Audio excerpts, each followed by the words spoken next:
So you were going through where you were drawing inspiration for some of your characters. Right. Who was that fellow that you in the bait shop? Who did he become in your show? He became a character I called Elwood P. Suggins. And Elwood, when he was asked, tell us something of your background, Elwood. And what does the P stand for? Pershing. My dad, in the First War, he's in Oregon, and he served with General Jack Pershing. He's a chauffeur. But my dad turned out to be a traitor. And because Pershing liked him, he put him in the trunk of the car and kept him there till the armistice. And they were very close. It was 1918 when 17 or 18, I don't remember, I wasn't born yet. But my dad said that it was a terrible thing on his mind to be in the trunk. They had 2 grapefruit in the trunk, 1 orange, and a bottle of gin. He ate everything in the trunk. And but General Pershing, he said, well, maybe I would have did the same thing. And my dad corrected him and said, maybe I'd have done the same thing. And then he took my dad's chevrons away. But that's a guy, I guess, I corrected. And there's an old man that I have used, Willard Cratchlow, who is quite old. And you say, Mr. Cratchlow, what's it like here at the home? Well, it's difficult to describe. The food really is horrible. I love fish, but they should prepare it. They should either fry it or boil it just to put it on your plate and pretend. I don't get that. I think that the chef is sick, and it's made me sick. I lived on Japanese food when I was a prisoner there, people. And they give us raw fish, and I don't like raw fish. Well, Mr. Cratchlow, you know, the chef is Japanese. I know. Oh, God. How many times does a man have to go through a war and be punished? Well, you're how old, sir? I'm 91 today. I feel... I've got this gas, and it's never really left, you know. It's like a furnace. You got to go down and correct it. I'll be all right. By the time the news comes on, I'll pass everything. So, let's see. How about King Quasi from Quasiland? King Quasi was a guy that was king of Quasiland. Well, King Quasi, what is Quasiland? Quasiland is basically, you know, Asian people. I'm Asian myself. A little bit of Thai, somewhat of, Javanese, Java. And, but Quasi, I am Quasi. My people are all Quasis. And I am the King Quasi. Our land is about 25 feet wide and over 214 miles long. What do you hope to import or export? Rope. A lot of rope. See, if you're only 3 feet wide, a lot of rope. And I live in the northern part where the wealthy people. I have a palace up there, which is gasoline drums, left over from people who had a bad time with oil platforms. I've gone to university, and so I can express myself. Not unlike, you know, the king and I was an admirer of John Wilkes Booth. Not because he shot Lincoln, because he was an actor. I liked him. And I'm sorry he shot Lincoln. That made a bad, feeling toward show people. But he was an interesting actor, Shakespearean actor, you know. And I tried to teach all my subjects. How do you, what has been your big contribution with your people? How many people do you have here in Quasiland? I never counted. They are in bed a lot. I would say maybe 6,000 to 8,000 people. A lot of children wandering around, sucking. We don't have popsicle or ice cream. So what we do is dip your finger in sugar, and you pretend. And if you eat your finger, then compensation for that. You have a mitten to wear. At any rate, do you travel any place other than, where are you located? Where is Quasiland can go everywhere. Quasiland, because we have drums, big drums, under the floating island, we can go to Kuala Lumpur overnight. We can come around Indian Ocean, go into Thailand. I have many friends there, Chinese, lots of girls. I've been married over again. Try to get it right. I have a young girl now. She's 12, but she's maturing. Your wife is 12. Many countries we love kids. Then the other wife went to Northwestern. Oh, I'm kidding. Well, now I guess that's, King Quasi or something. Got a little carried away doing numbers I haven't done for a while. What other people have I done? Now, how did you put together the material for the show? Did you have writers? Who were some of the behind-the-scenes people on this 15-minute show of yours? To tell you the truth, I don't remember some of the writers that I had. The show went by so quickly at 15 minutes. I know there weren't 10 to 12 guys doing the show. I don't mean to appear to be some kind of have this ego problem, but a lot of the writers I don't remember. I mean, I didn't have that much contact with them, and stuff was shoveled to you, as it were, thrown to you all the time, changes, this and that. So I didn't. Other guys that I know, Hope is one, or Groucho, these guys had, fabulous writers. Burl had a lot of great writers. But did you improvise a lot on the show? I tried, yeah. It was always kind of a tough thing for me to let me go, because it's an interesting thing, because at that time, sure, there were some limitations. Today, it seems like whatever limitations have gone right out the window. Whatever discipline, whatever. To me, here we're coming up on Halloween. Halloween, to me, today is all year round. Some of the masks are taken off. I see a guy in a sweatsuit, and he has nothing on below that. And he's getting on a bus. And he's painted his personal being and shaved his legs, and people say, "Oh my God!" But he's on the bus. Let's talk about some of the other early television appearances that you made. Talk a bit about working on the Garry Moore Show. Well, of course, I worked with Carol Burnett. She was on that, and Garry. That's going back. That's into the 50s. I did my character, Grandma Frickert. I remember I rode a motorcycle and he interviewed me or something. Durward Kirby was alive then, and Garry, of course. And I did not a lot of shows. Carol really, that was her, big beginning, was the Garry Moore Show. I did 2 or 3, I think, and that was about it for me. Talk then about working with Steve Allen on his various shows, and particularly on The Tonight Show. I think probably working with Steve was, aside, working with Parr was one thing, working with Johnny Carson, I would have Steve. I had more fun. It would be a toss-up between working with Johnny Carson and Steve. Steve was a great audience, and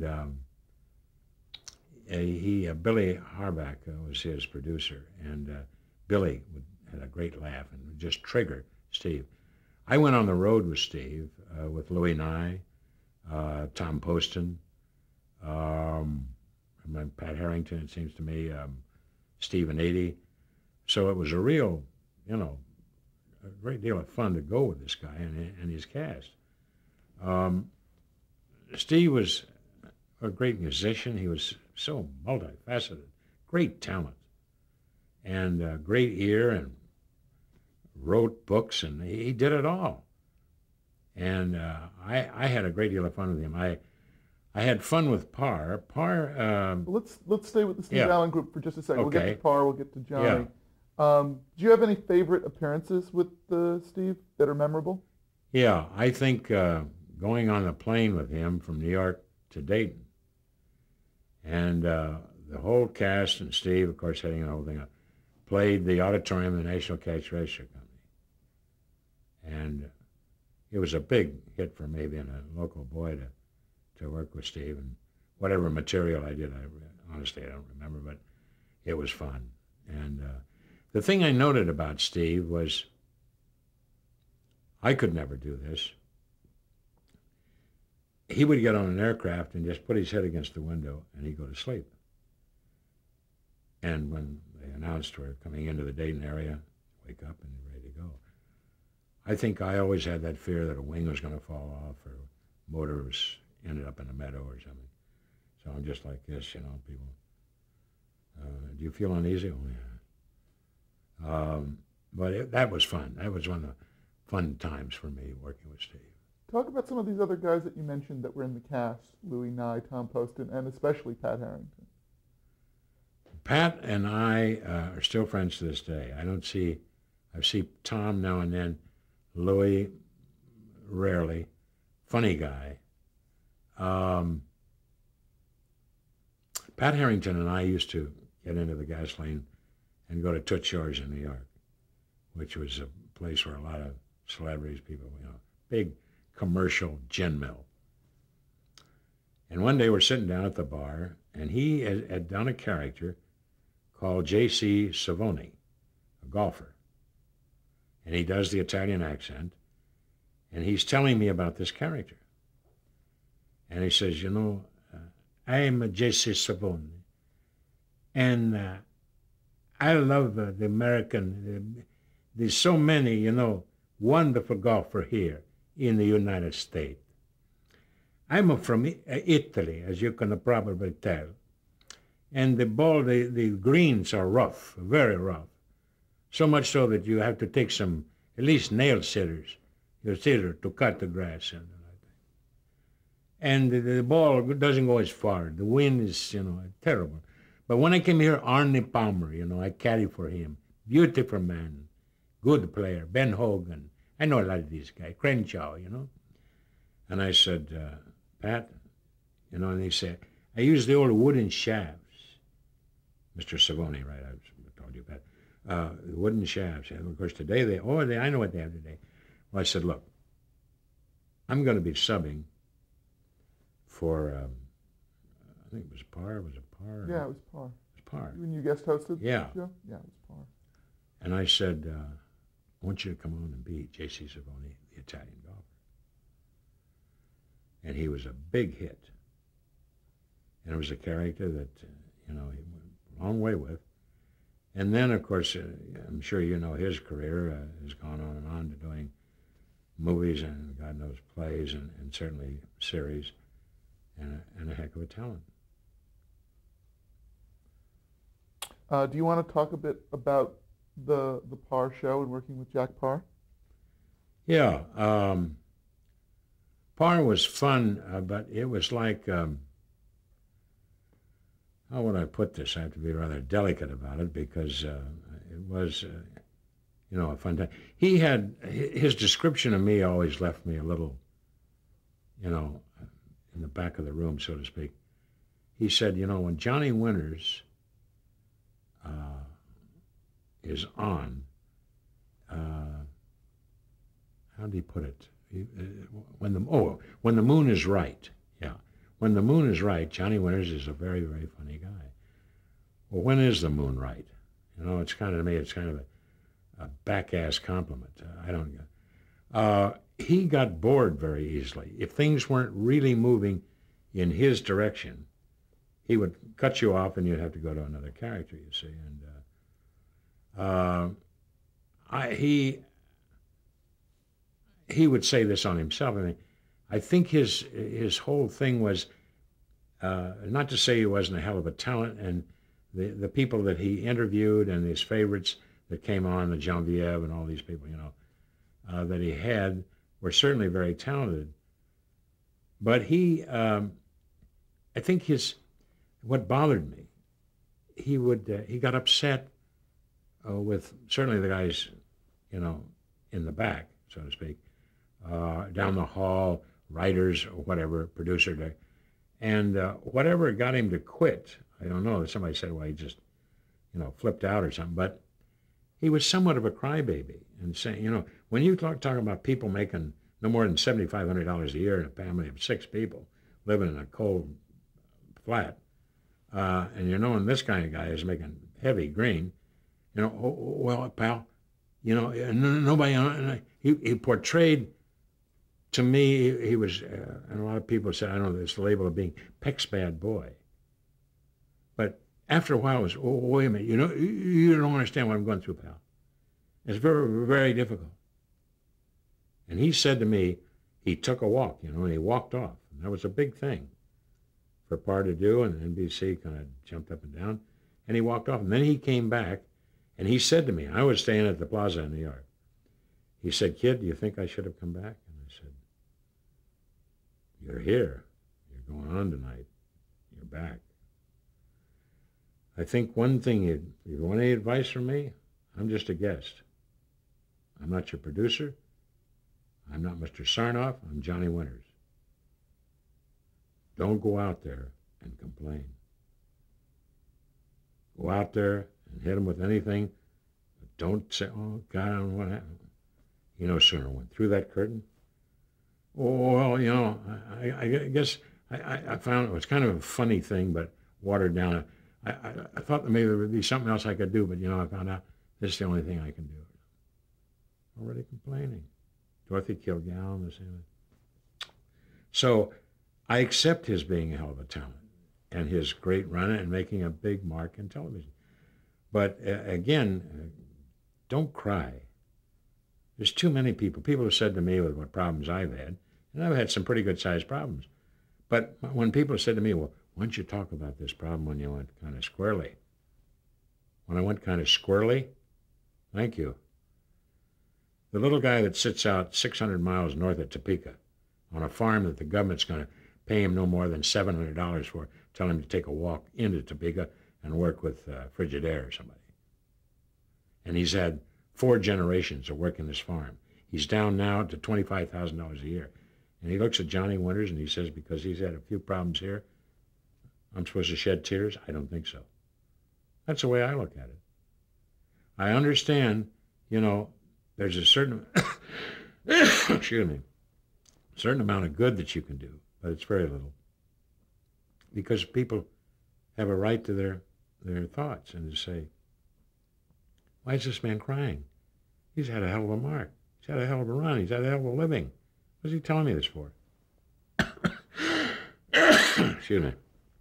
But I just, crybabies bother me. Talk about guest hosting on the Parr Show. How did you enjoy that? I enjoyed it. It, as much as I talk, I'm also a pretty good listener. I don't know that I could do that 5 days a week. I find what's interesting to me is to see, and these are just my thoughts. It can be debated back and forth.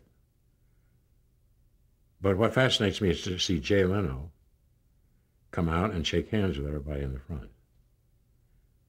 If you were in baseball or football, you shake hands with all the people. Maybe if you're warming up. But when the game starts, you don't shake hands with anybody. A certain amount of magic, my point. I understand, you know, people love it. Oh, thank you so much. And we touched him. And then Letterman comes out, and he used to touch his shoes, and then the bald-headed guy with the shades, Paul, and he's constantly buttoning his double-breasted suit. I don't know why he can't button that before he comes out, but apparently it gives him something to do. I don't know, maybe I'm overly critical, but there's a certain amount of magic you have to separate your audience from you. I think I want to put this in, and a lot of people, certainly in the business, will sit upright and, oh, well, you said this. It isn't against the business or the people.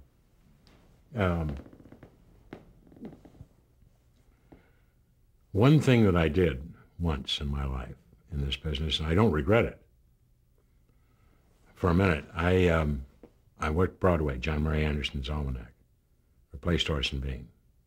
Billy DeWolf and Hermione Gingold were the 2 big people in the thing. So I had 2 weeks on Broadway I can tell you now, I could never go back to Broadway. They could give me a play, no matter who wrote it, whether it was Miller, it wouldn't make any difference. I salute people in theater. I envy them to a certain extent, but to be almost a robot 6 days a week, twice on Saturday, Wednesday, twice again on Saturday, that's the hardest money in the world. You've got to be, you've got to be right here all the time. There is no improvisation. People say, well, we've been here over 18 months on Broadway, and I found a little something in the third act is fun.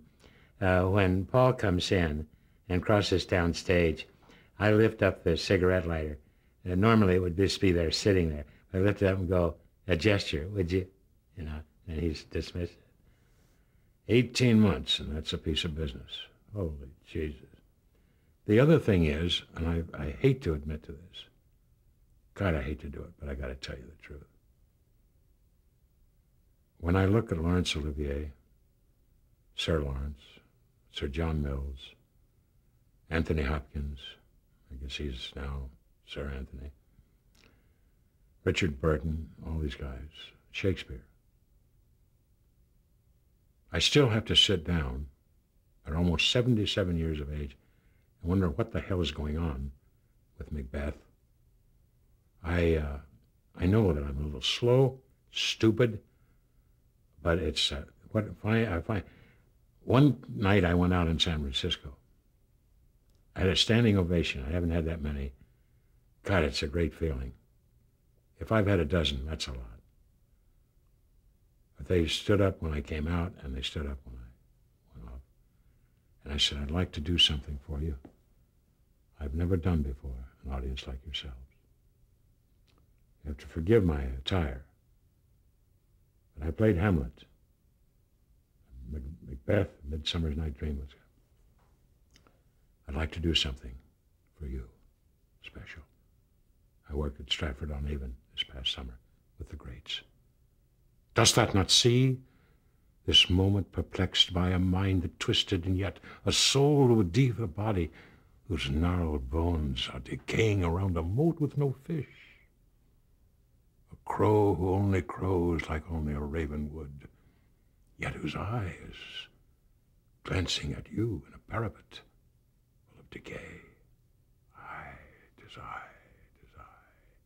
Well, of course, it's just nothing but crap. But for a moment or two, you go, hey, not bad. If you can get that meter, you see, that's all I've ever been able to get is that meter. A boat with no fish. Yeah, that's right, with no fish. It's a little commercial. But it's interesting, I really salute these guys. I couldn't memorize that stuff. I couldn't do it. I can't. It's not, I can't get into that. On sort of that note. Yeah. In 1961, mm-hmm.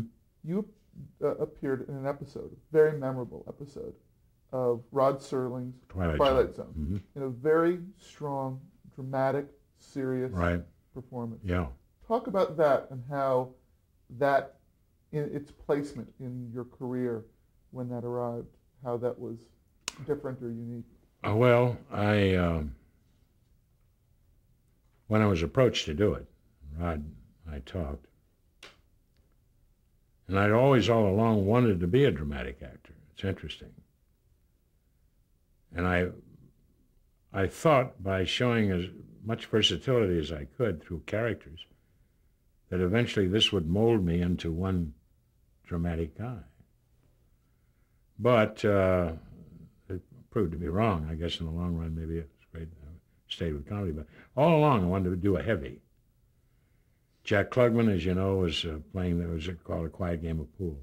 And I was to play Fats Brown and come down from heaven, challenge this guy. Of all the things I've done, I would say, aside from The Loved One, probably the best piece of dramatic stuff that I've done. It's seen, to my knowledge, over the holidays, whether it's New Year's or something, there are a series of Twilight episodes, yeah, but they always include that. So, it was by far one of the best things I've done. And I'm only sorry that I wasn't able to do more. You can blame it on an agent. You can blame it on yourself. There's a lot of people to blame it on. Getting the part, getting the vehicle, getting the script. But I always wanted to play, I wanted to be in a Western. I didn't necessarily want to ride, because I had ridden horses, and I loved to watch them go around the track once and then go immediately to the parking lot, hoping that I won. But I'm not big to get into a saddle of any kind. McClellan, Western, oh, we go, boys. I always wanted to be an informer in a Western. You say, hey, old man, you see the Delaney brothers come in here today? No. I know who you're talking about, but I didn't see no Delaney brothers. I seen two guys that look like them. What'd they look like? White. White guys. One guy said he was half Indian. He was a little more darker than the other guy. What were they doing in town? How long are they here? They stayed over at the palace. It's on the second floor. They might be up there now. What's that? Gold piece? Thank you. They're up on the second floor. If they ain't on the second floor, they ain't there at all. Boom, cut, print, and you get out of there and get your little scene in. See? And you've never done one of those? No. I did a Western with Wild Wild West, but I did a bad guy, and it wasn't never a real, Clint Eastwood or Henry Fonda or Duke. I always wanted to, On that Twilight Zone, you said that it was Serling that you actually spoke to about appearing on the show. Yeah. Talk a bit about Rod Serling. Describe him as a guy. Well, I think, needless to say, for my money, one of the best writers, screenwriters we ever had, television writers and screen. A brilliant, very complex guy. When you think of, maybe giving up cigarettes, this guy smoked just constantly. I was smoking 4 packs a day a number of years ago. And I thought, boy, Rod, just every time I saw Rod, he got a cigarette? Good. But he was very bright. He went to college not too far from me in Dayton or Springfield, Antioch. He was a heck of a student there and started his writing. And I think he had a lot of problems with the guys upstairs, the authorities, whatever, was ever in charge, because he was a rebel, with a cause. And he went out there and did his stuff, and he had a lot of things to say and do. And a lot of it was a little, pretty much, maybe it's sometimes too smart for the room. But it was there. Now we can see it's not too smart for the room. He was a gambler. And I think one of the brilliant guys in our business. It's a good place to break. Do you want to break tape?